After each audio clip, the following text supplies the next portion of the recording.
Hey, what's up, you guys? Y'all hear my voice? This is where we gonna keep it today, you guys. I know I be yelling. I was watching my damn last video and I was like, Roxanne, it don't make no sense how excited I get. But you know, when I'm laughing and I'm joking and, you know, I get louder, and then I have to take into consideration that I am in a closed-in space, which is one of the reasons why I like to do it in my car, because you guys can hear me really well. But yeah, all them fucking histrionics is so unnecessary. So I promise you, I'm not gonna scream today. I ain't gonna get too excited. We gonna keep it like, you see this right here? We gonna keep it right here.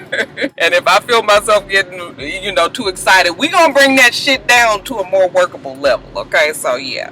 But that's it, y'all. This is just a little bit of talk about what's at the top of the blogs. Let's get to it.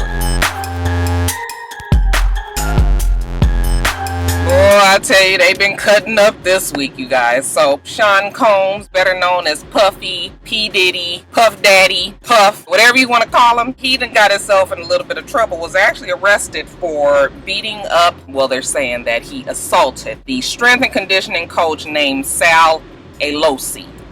Don't know if I'm saying that right. That's ALOSI. You know, you hearing all these stories about what exactly went down. If you guys would allow me to interject, I'm going to tell you what I think happened here. This is not what they're saying, and doesn't mean anything other than just what Roxanne's opinion is. So don't go back and say that ain't what happened, because I'm just saying that when I read the stories and kind of get the reports of what happened, this is how I've pieced the story together. So we all know that Puffy's son, Justin, is now a junior at UCLA, okay, and he plays football there. There was a big kind of a ruckus made back when he got a full scholarship to UCLA when he graduated from high school, and people were kind of upset about the fact that here he comes from, his father is the highest paid entertainer in the world, almost a fucking billionaire, right? Almost at $1 billion. And you got a son that's going on a scholarship when the dad could pay for everything 200 times over and free up that money for a child, you know, more deserving, or not necessarily more deserving, but who needed the money. So I always thought that the influence of Puffy was one of the reasons why they got that scholarship. Well, it has come out now that an ex-coach who recruited Justin, his name is Rick Neuheisel, he said that he actually gave Justin that scholarship, so pretty much because of the fact that he was Puffy's son. And he said that he was too small and that really he wasn't going to be any positive addition to the team. Yeah, he's a great kid and all, but he wasn't that talented to make any difference on the team. And the only reason really why he let him come in is because Puffy was who he was. Now keep all this in mind. So even though it may not have been discussed, I'm sure that Puffy and the staff at UCLA, all this was understood. Even if it wasn't discussed, it was implied. And who knows, over time, since Justin has been there, you know, Puffy might have done some contributions or have made sure that he's been financially supportive of, you know, you just don't know exactly what he's done in the name of silence, but you know, kind of as a thank you for letting his son play. So fast forward to this practice the other day. They're saying that this Alosi character has pretty much been riding Justin ever since he's been on the team, gives him the blues, picks on him. Nothing that coaches don't do, but I guess people are saying that it was excessive. And it got to the point where the boy, you know, he basically told the boy, you know what, go take your ass home and don't come back until school starts. They say that Puffy was there, but they're saying now that no, Puffy was not at the practice, that actually Justin came home and was upset, and Puffy was like, what's the problem? And Justin told him, and Puffy was just like, I know the fuck I didn't just get these motherfuckers $2 million for new helmets and new jerseys and new shoes, and you know, this is how they want to repay me? Oh, the fuck no, we're not. Get your ass in that car, we fix and drive on down there. So he went down to the practice and he wanted to talk to Alosi. Alosi was in his office. Puffy went to the office. Alosi was on the phone and was giving him the brush off because they have said in the past that this Alosi character is an asshole. He used to work for the NFL for like 8 years, and he was a coach at the time, and he tripped an opposing team. I think one of the Dolphins tripped the player on purpose, and he was suspended for that, and then he was never brought back, and I think eventually he quit the NFL altogether. So he, you know, we dealing with a shady, almost a little bit of a shady character, maybe an asshole. When Puffy goes in there, and you know, Puffy is Puffy, and now I'm sure he's in his Sean Combs moment, and you guys all know that Puffy is a hothead. Now, you mix up, it's just a perfect combination of all the wrong people together at the wrong time. You got this asshole coach, you got Puffy the hothead there. They're arguing about what he said to Justin. I'm sure coach might have said some shit like, I don't give a fuck, you know, you got all this money. I mean, you know, he's just like all the other players. I'm gonna treat him just like I treat everybody else, blah, blah, blah, blah, blah. Because evidently, Justin was actually chosen by this Rick person who didn't even get to work with Justin. He was let go of right when Justin was coming in. So even though he recruited him, he did not work with the boy. So maybe it might be some talk amongst the coaches like, oh, look at the golden boy here, oh, you know. Okay, and I'm sure there may even be more kids like this on the team. UCLA is a rich school, prestigious, you know, all of that. And maybe they just the fact to be able to say that you played for UCLA and then you're not necessarily playing the most or what, just to be able to say it, like, you guys know what I'm saying here, right? So yeah, like I'm saying, the argument probably grew. He was probably like, get the fuck up out my office, and maybe he was trying to get too close to Puffy. I'm not really sure what happened, but they say Puffy picked up a kettlebell and either swung it or threw it or something, missed the guy, but then they say campus security was called, they arrested Puffy, and the reason why they arrested him is because of the kettlebell incident. So I really think that this is probably how it went down. Again, don't mark my words, but I know it's UCLA and I'm sure they have cameras there, and it's probably just a matter of trying to pull the cameras and really watching exactly what happened there. But don't you guys kind of feel like that's probably what happened? Okay, I don't think that Puffy went there with the intentions of fucking him up, but I think the ego in Puffy probably was just like, nigga, you ain't fixing to do this to my motherfucking child when I done spent all this goddamn money to make sure that this school keeps his ass on this fucking team. Okay, and you know, like I said, you get the asshole coach, and then it's just here's the mixture like this. You see this is the mixture right here. So that's all speculation though, you guys. Every now and then my mind get to going. I sit down, I be thinking about shit real hard, and I try to piece stories together. And that's what I have come up with. You guys tell me what you think exactly might have happened there with Coach Alosi and Puffy.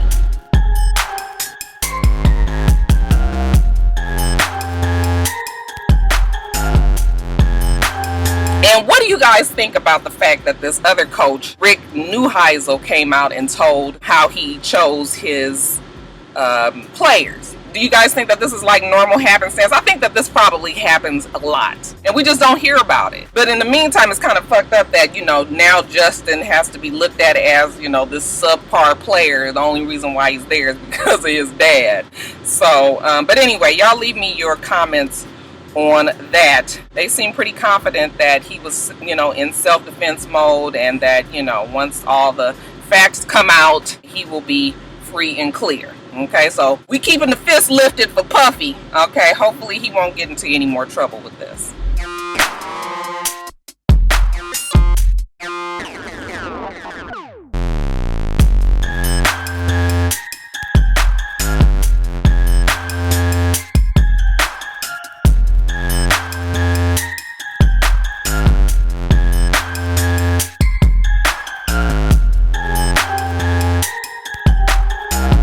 While we talking about rappers who's going around fucking people up, let's talk about RickRoss, okay, and his bodyguard, Nadrian James. They were both arrested in his Fayette County home for an incident that happened back at the beginning of June. So they're saying that RickRoss and his bodyguard confronted a groundsman, somebody that was working on the landscaping or something like that. For whatever reason, we don't know what went down, but they got to arguing and shit, and they forced him into a guest home and told him he was not leaving, and the argument escalated, and after which RickRoss proceeded to beat his ass with the butt of the gun. They say he broke his fucking jaw and knocked some teeth out and shit, you know, just bad. And I guess the guy went on to the police. I don't know what made the police wait so long to finally arrest him, but yeah, they finally arrested him and have not set any bail for him. They're saying that he won't be able to get to court until next Wednesday, July 1st. So They'll probably set the bail for him then. But yes, it's bad news for Rick Ross. Again, if you guys will allow me to interject,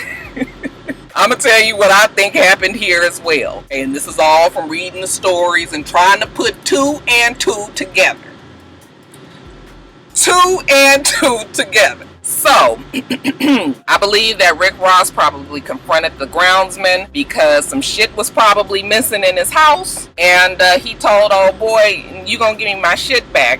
And old boy was trying to act like he didn't have it. So after that, he and his bodyguard was like, okay, motherfucker, what we gonna do is drag your ass into this guest home, and if we gotta beat your ass until you give it back, then that's what the fuck is gonna happen. And maybe the groundsman didn't have it on him at the time, or maybe he didn't even take anything, but I believe that Rick Ross believed he took something. And when he didn't produce whatever it was that was missing, Rick Ross went on to beat his ass. And, not defending Rick Ross in any way, but let me just explain to you the mindset that you be in when somebody steals some shit from you. Because when my house was broken into, you guys know I'm still not over that. I mean, I don't think that that's something that I will ever get over. But the feeling of violation and the feeling that you are so pissed that you couldn't catch the person. I mean, I don't wish nobody death or anything, but at that moment, I wished whoever it was would have got shot. Like, I wish we could have walked in on them and shot them. And the sad thing about it is I know it was probably some kids. Not probably. I know that it was some kids.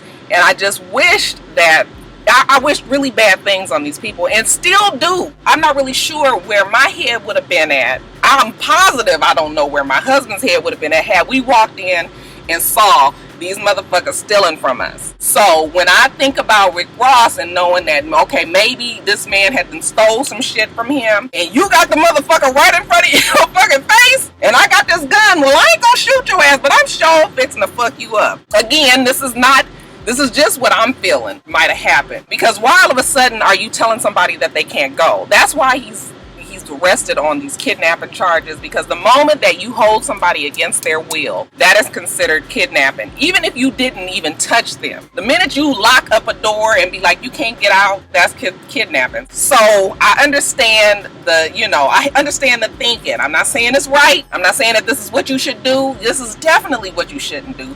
This is 150,000% what you shouldn't do when you are a celebrity. This is why you got goons. This is why you got your boys. This is why you got your entourage. You get one of them to fuck them up. And then they are the ones that take the fall. Okay, you take care of all their legal issues. You give them some money, family, whatever you need to do. Rick Ross has the money. He can do that. But you absolutely can't do it yourself. And maybe shit got, away from him. He was real pissed and everything. But you can't do that yourself, because now the guy who may very well have stolen from him is going to sue him. Okay, he done fucked all this situation up right up in here. So now you gonna have to end up paying him for stealing your shit, and you still ain't got your shit back. So it's just sort of like, where is the win in this? So Rick Ross is about to have some legal issues with this and having to deal. Ain't nobody got time to be dealing with all this kind of shit when you are an entertainer who's gonna be wanting to go on tour and go to other cities and states and countries and all, and then you got to be fucking around with this nigga who done stole shit from you. And look, I act like I already know that's what it is. I mean, I don't know if that's what it is. It might not be that at all, but I just feel it like it's strange for him to hold somebody against their will, unless, what is the bargaining factor here? Like, I'm gonna let you go if. So that's what I came up with, you guys. What do you guys think happened in that situation? I just want to say that, Rick, baby, we can't be rolling like this, okay? You can't have your fucking weed in the car, and you can't be beating random motherfuckers' asses in your house and not letting them go, okay? You just can't get it done. You're gonna keep yourself as a target if you keep doing shit like this, okay? So, you keep it up for, Rick Ross. Hopefully he gets free soon. This 2015 Budweiser Made in America Music Festival is going down on Labor Day weekend out in Philadelphia. That's the September 5th and 6th. Same date, September 5th, as the blackout. And it's supposed to be a real big to-do out in Philadelphia. They've got Beyonce headlining, and everybody is real excited about that. I wasn't really surprised, considering that, Tidal was weren't they giving like tickets to the music festival and all of this. Like, it was, Tidal had its hands all wrapped up in it, so it was just like only obvious that it was either going to be Beyonce or Jay-Z or some combination of the two that was headlining. But anyway, she's the headliner. Everybody is all excited and, you know, whatever the fuck. Okay, then we got The Weeknd. We also got Axwell and Ingrosso, J. Cole, Bass Nectar, Modest Mouse, Big Sean, Death Cab for Cutie, and Meek Mill. You got, who the fuck is all these people? I don't even know who the fuck they are. That's how you know you getting old. I was like, Death Cab for Cutie and Bass Nectar, and I'm telling you, I guess I'm losing it on my music game. I mean, I guess they can't just have a whole bunch of niggas at the music fest. It's got to be, you know, universal for everybody to enjoy. Okay, so, but I'm just saying, like, Alex Axwell and Ingrosso. Y'all, is it Max? No, that ain't Maxwell. It didn't say Maxwell. It's Axwell. Okay, anyway, I don't know who these people are, but evidently y'all real excited about it. Yeah, I know Meek Mill and I know J. Cole. It sounds like it's going to be a good time. Yeah, that's it, you guys. Are you going to the Budweiser Made in America Music Festival? You guys, this is, I promise you, this is going to be it for Bobbi Kristina, unless, you know, the final unfortunate thing happens. But I can't talk about this no more. I'm just tired of it. But they have moved Bobbi Kristina into a hospice, okay, because they're saying that she has irreversible and global brain damage. And this is put out by the official spokesperson for the Houston family, which we all know is Pat Houston. She's been taking off all medications that will keep her alive, and now she's just totally living on her own. So I guess it's just, you know, I mean, you just hate to be saying it's a matter of time and things like that, but we got to keep it real, and, you know, it is what it is. It's probably just a matter of time. But in the midst of all this happening, the trustees has brought upon a $10 million lawsuit against Nick Gordon. And when you read all of the paperwork and all of that, basically what they're saying is the trustees are saying that, you know, Nick Gordon took advantage of her. He was beating her and they were doing drugs, and, you know, he was just basically steering her down the roadway to hell. He beat her up, evidently the day that she was found in the tub, that he had beat her up and busted her lip, and, you know, that's why they were saying that there was some blood that he was supposedly cleaning up when the drug dealer friend that was over at the house that he was cleaning up, and supposedly her face was all fucked up, so it looked like they had a fight. Also, that he had taken control of some of her bank accounts and had been transferred $11,000 into his into his account. And the paperwork also says that one of the trustees was threatened with a gun by Nick Gordon. I mean, you know, all of this we know is Pat Houston, and we remember the stories when, you know, she had to get the restraining order and all of that. Look, I'm sure it's so much more to the story. First of all, Bobbi Kris wanted to be with Nick Gordon. The girl was an adult. Yes, their relationship was probably very codependent and very, just wrong. They're on drugs and they act like they could not live without each other. And I'm sure it was some fighting and some shit going down. I mean, it seemed like they was getting in car accidents every other fucking week. And who's to say she didn't want him to take this money? And, you know, it's just, I mean, under the haze of drugs and, you know, very, very low self-esteem and all of this going on. I mean,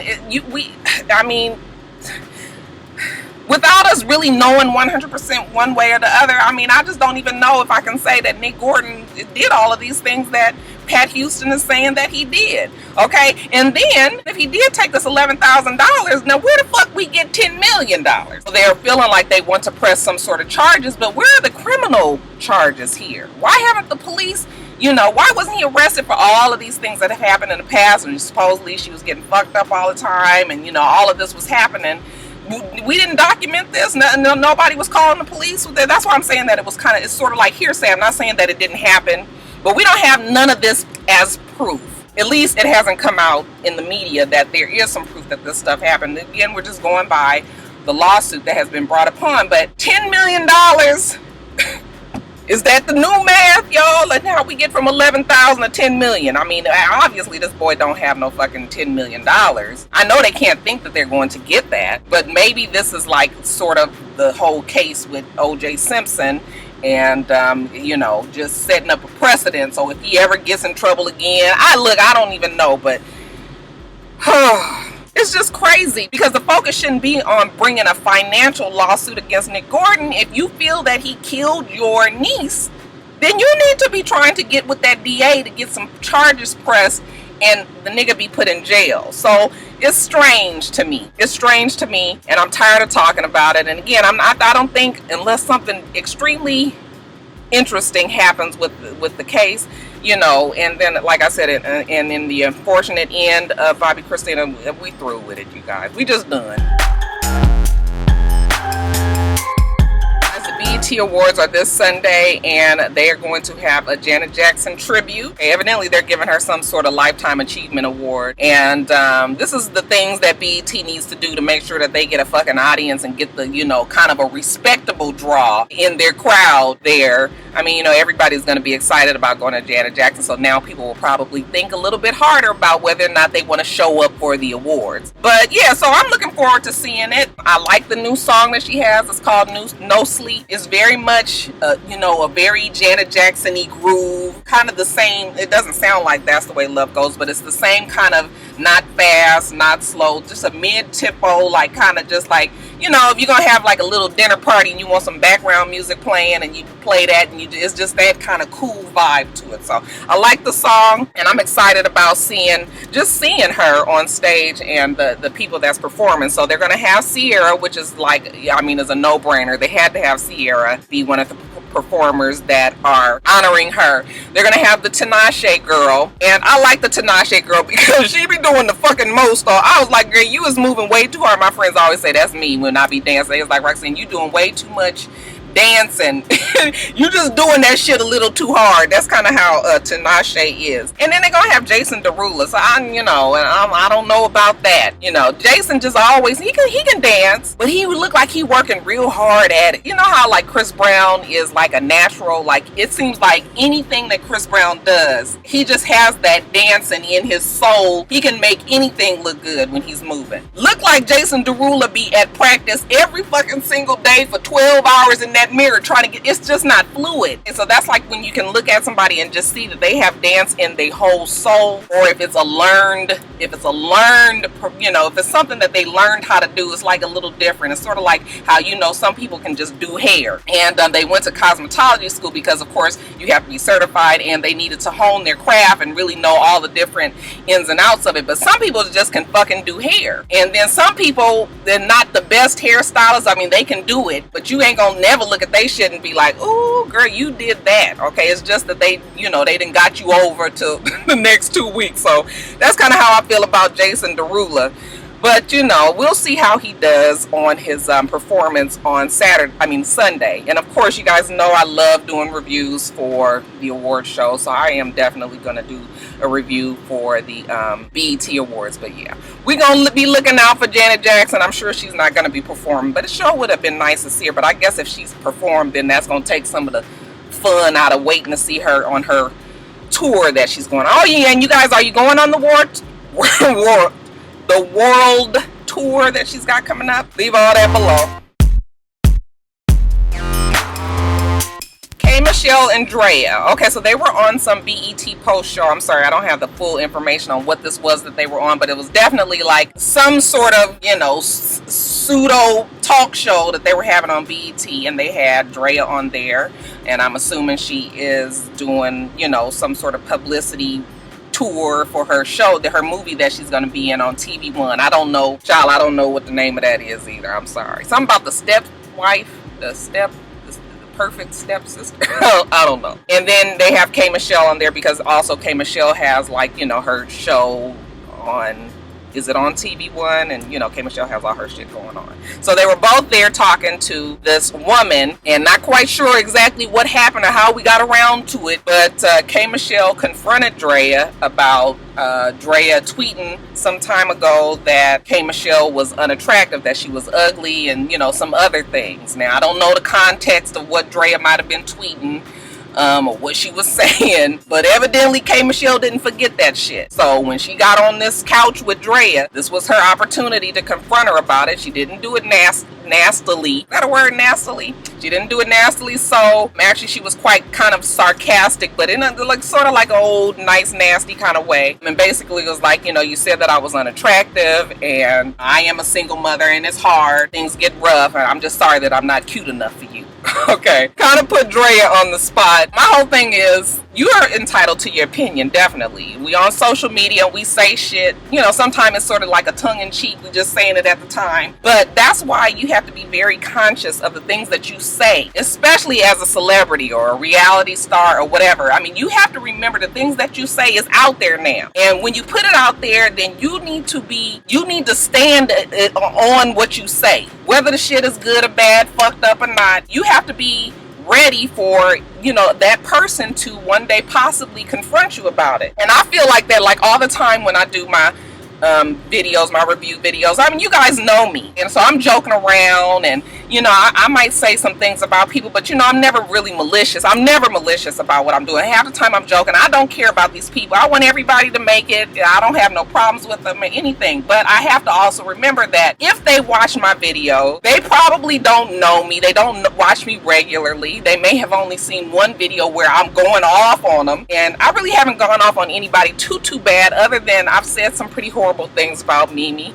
I've said some pretty horrible things about Cynthia. So I have to be conscious of if I ever bump into these people. I've been around Cynthia a few times, and I don't know if she knows that I do videos, or, you know, Cynthia doesn't seem to be the confrontational type. But I'm always on guard for when I see her, if she says something to me, well, then I need to say something back, you know, and I can't say like, oh, I forgot, like Drea did, because when K Michelle confronted her, you know, Drea was like, oh, well, you know, I didn't even think that would mean anything to you, or she didn't remember, or whatever it was. Yeah, that's not gonna do. So if Mimi or Cynthia came up to me and said something, I need to come back and say some things. I'm gonna have to explain myself. Well, you know what, I have an entertainment channel and I'm trying to make people laugh. I'm not saying shit that nobody else is saying. If you would watch more of my videos, you would know that, you know, if I feel that you have done something good, then I try to stand up for the things that are right, and I try to be supportive when, you know, you deserve the support, and you know, I would come up with something, but I have to be ready because I've said it. It's out there. So when Drea did that, okay, maybe she didn't realize at the time that she was going to become, you know, this person who's now trying to act and do all these other things and probably be around other people such as K Michelle. But I guess maybe it was because Drea was like kind of deer in the headlights and just didn't know what to say, and was just like, oh, I didn't think that would upset you. Like, who wouldn't be upset by being called ugly? People say that they don't care about shit, and you know, I don't care what you think about me, but let me just be honest with you guys. I care what people think about me. I would never want people to have a, yeah, I mean, I know that everything is not for everybody, and I'm sure people don't like me, you know, whatever, but I don't want people to just be so hateful of me. That would bother me. I am concerned about what people think about me to an extent. So yeah, that would hurt me if somebody said, yeah, Roxanne is just ugly, and this is sort of like a peer. You know, that would be just like if Bondi or Ashley or somebody just really went off on me. Like, that would hurt my feelings, because I haven't really done anything to them, and you know, all of that. So what I'm saying is, I know I'm just going on and on this subject and everything, but honey, Drea just was molded. She had to sit there and take it. If she had any fucking sense, she was not going to try to confront K Michelle, and she should have just, you know, she did the right thing, I guess, and let that shit not get much bigger, because honey, K Michelle probably would have ripped her ass. We have seen that shit happen. But that's it. You know, people just need to be more aware of the shit that they say and do on social media. One day it will come back to confront you. Alright, you guys, and then Real Housewives of Atlanta, a bunch of little things. First of all, is Claudia Jordan fired or not? I don't really know for sure. Came out with TMZ that, yeah, she has been fired, and then somebody told me that, or somebody tweeted me that, you know, that wasn't true, that Andy Cohen had said that she hadn't been fired. I went back into Andy's tweets to see if I ever saw him say that, and he never said that. So I don't know where people got that from. But yet and still, I don't know if Claudia is indeed fired from the show, like won't be on at all. If she has been downgraded, maybe they've taken her peach, but she will be on the show sort of like in a Portia-like fashion, or what. I mean, I don't know yet. You know, they don't normally let people know the final decisions on the cast until it's closer to the show coming on, because we didn't find out that Claudia had her peach until right before the show started. So I have a feeling that we won't find out, you know, definitively what has happened with Claudia. Oh my God, it's getting hot in here. Is my air going out? I'm sorry, y'all. It's starting to get hot in here. The air is not as cool. Let me hurry up and finish then. So I don't know if that means, you know, I don't know what it means. But you know, as soon as something hits the airwaves, especially when TMZ say it, people kind of take that as gospel, because we know that TMZ definitely has some for real contacts within all these shows and everything where they get their information from. But you know, I still don't know that for sure. So at this moment, it looks like she is not going to be a housewife anymore, but I don't know that for sure. People are saying that Nene got her fired and all. Like, you know, they will never say whether or not. That's always going to just be hearsay. They're never going to say whether or not Nene has that type of influence, or any of the housewives have that type of influence to get somebody kicked off of a show. So that's pretty much all I got on that. They're also saying that Mariah from Married to Medicine is supposed to be going there. I'm just like, no, I don't see that happening. I have never heard her name thrown up in the batch of people that they're testing to be on the show. So I don't think that Mariah is one of the group. They're saying that Sheree is trying to get back on the show. Sheree tried to get back on last season. I told you guys that she tweeted me and everything that the paper was signed and she was coming back on. And honey, we ain't seen hide nor hair of Sheree. So now they're saying that she's trying to get back on again. Again, don't know that for sure, but it would be a good look for Sheree, I'm sure. I'm sure Sheree needs the money. And maybe if she makes it back on the show, she will probably, hopefully, she will play this a little differently. I mean, she has a lot of people that would like to see her back on the show. I have no desire to see Sheree back on there. Like, I just like, because I feel like she fucked off her position so bad. I never knew anybody to just mess up a perfect opportunity like she did. Okay, she was there, she was a housewife, she was a favorite, and then she was just trying to keep up these appearances that was just so monumental, and everybody was just like, bitch, you don't stop this foolishness. It just got to be too much that she couldn't control anymore, and that's why she's off the show. So I don't care if she comes back or not. I mean, you know, it'll add an interesting dynamic to the show, but at this point I think that she needs a show more than they need her. Lastly, Nene, her son Bryson was arrested the other day for check fraud. It has something to do with check fraud. Basically, Bryson was at a McDonald's, I believe, with one of his friends, and his friend had his laptop and had his damn printer sitting over there. And this motherfucker is printing out fraudulent payroll checks to Taco Bell at McDonald's, y'all. See, we got the setup right here. Okay, the police come in. This is in Douglas County. For those of you guys who don't live in Georgia, I mean, Douglas County is predominantly a white, kind of almost hickish. It's a feeling there that you be like, well, they gonna accept you black folks, but I mean, you just like a few inches away from you just feeling like these motherfuckers might be racist. So they're there. I'm sure they got some attention of the police. The police go up to them and is like, what are you guys doing? They see that they're printing fucking payroll tech checks to Taco Bell, and they arrest the guy. Now they ask Bryson, who are you? What's your name? Bryson gives some fake name. Do you know that they can search you if they have a reason to? So of course they search Bryson. They get his driver's license, I'm supposed, and they see that his driver's license has his picture with his real name on it, not the name that they gave him. So they arrest him. Also in his wallet, he has a check. They are assuming that it is a fraudulent payroll check to somewhere. It hasn't been cashed. However, he's got this check in his wallet with the intent to cash it. They said there was some big arrest made earlier in the day with some kind of check cashing fraudulent ring that's going around Atlanta, Georgia. And he's considered being part of that ring, and that it was up to like $35,000. You guys, just a whole bunch of fucking foolishness and shenanigans. I feel so sorry for Nene, because all bullshit aside with the show and Nene and all of this, I mean, she doesn't deserve to have a child. Well, he's not even a child no more. He's a fucking grown up. We cannot keep putting the shit on Nene. Even with the shit that has happened, like, we know Nene and them ain't came from no perfect background. You know, he wasn't definitely not born with a silver spoon in his mouth. So yeah, shit has happened. Okay, maybe he had some rough times, but you know, now that Nene has come into you know, this money and has become this reality star and, you know, in her own right, why the fuck he still continues to make these type of decisions is fucking beyond me. You got a rich ass mama, and I'm assuming that Nene is probably so through with him right now that she probably has cut him off and probably is just like, you know what, you gonna deal with the fuck you deal with over there. I'm not fooling with you no more. But I know that had to be something that worked up to that. You know, we talked about Bryson and all his legal problems and the things that's happened, you know, and she's been there for him and she's tried to help and all this, but you know, it gets to a point where you're just like, fuck it, I can't do it no more.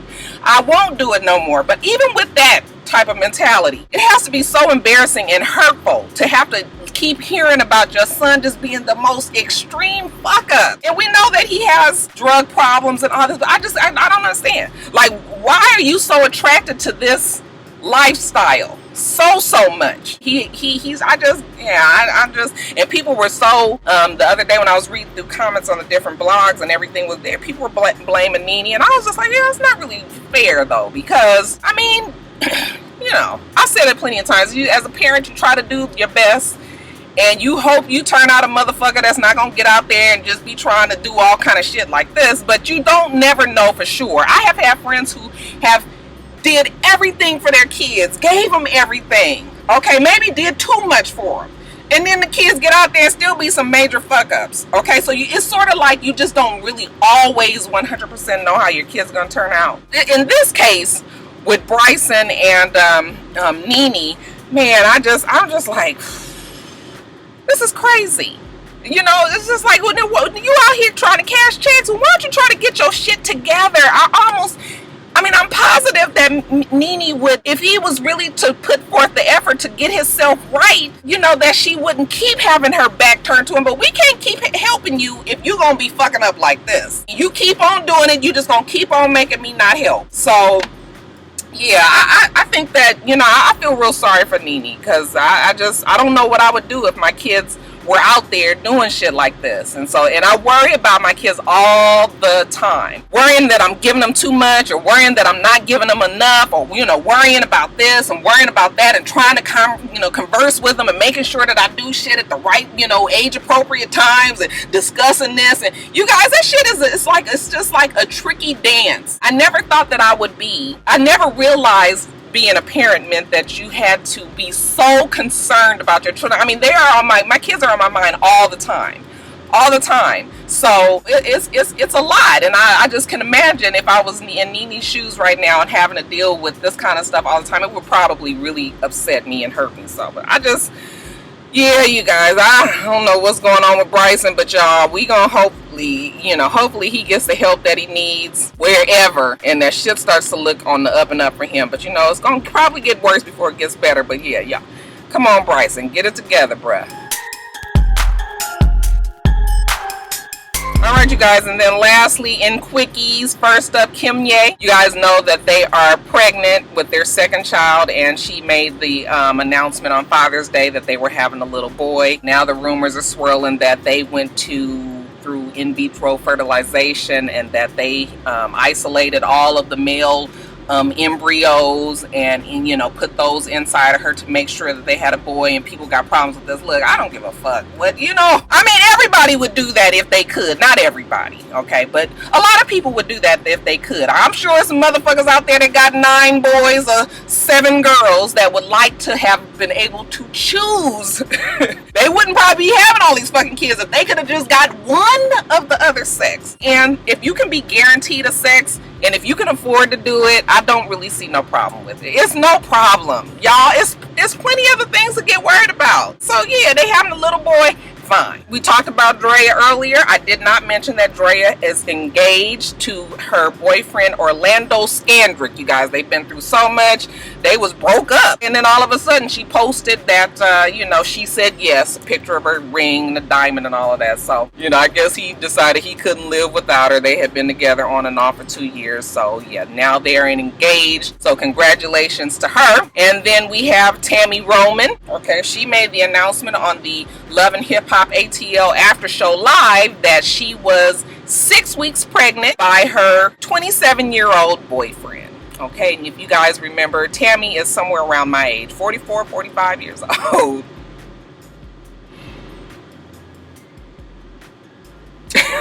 look, I ain't even gonna say nothing. I am not going to say anything. Yes, I am. What the fuck is wrong with somebody that gets pregnant by a 20? I just don't, y'all, I'm telling you, like, you guys already know to me that anybody over fucking 40 years old is too fucking old to be having kids. People get mad at me when I say that. Okay, that is my opinion. There is no way, me being over 40 years old, I would not have. Now, if it was a first child and I had problems and couldn't get pregnant, and you know, the Lord finally blessed me at 45, 44, 46, you know, that's different. But when you already got 3 fucking girls that's grown, gone off to college, and then you start all the way over with a brand new baby, and then with a motherfucker that is 27 years old. What the fuck? Now, I'm not saying that it won't work, but the chances and the odds is so great that I promise you, I wouldn't have faith to take that leap. I couldn't do it. You guys, 27, you are 45. First of all, 45, you know, puts you in a whole different bracket of, you know, the safety of the mother and the, you know, when it comes to the health of the mother and the child. So, you know, her doing this this announcement, I'm sure she's very excited and, you know, happy and proud, you know, to be pregnant and everything. But, you know, let's make it out this first trimester, because shit can go bad. Not wishing it on her. I really hope that it all works out for her, because she looked like she was really excited about it. But it's just like the whole story. I was just sitting there looking like, Lord. Okay, but better her than me. Okay, she, you know, you can afford it, and you got your man, and he wanted it, and you wanted it, and you know what? That is fine. But I tell you what.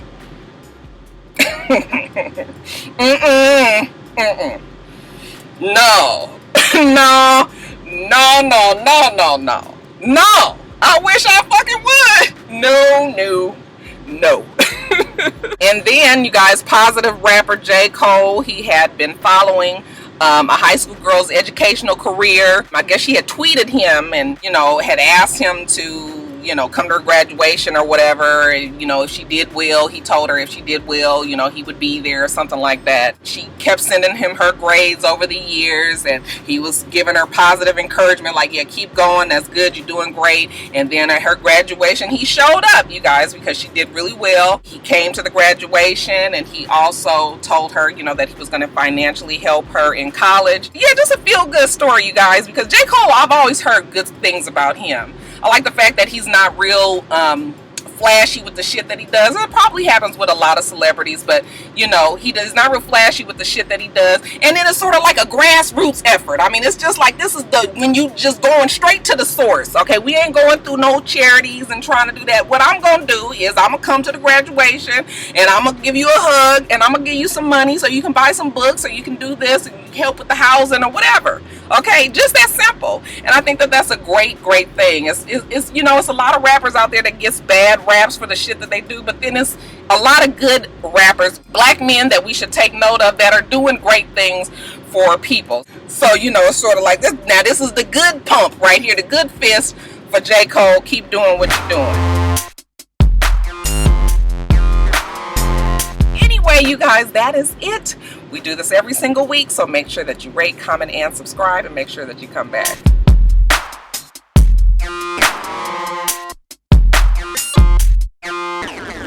Until next time, Roxstars. Bye.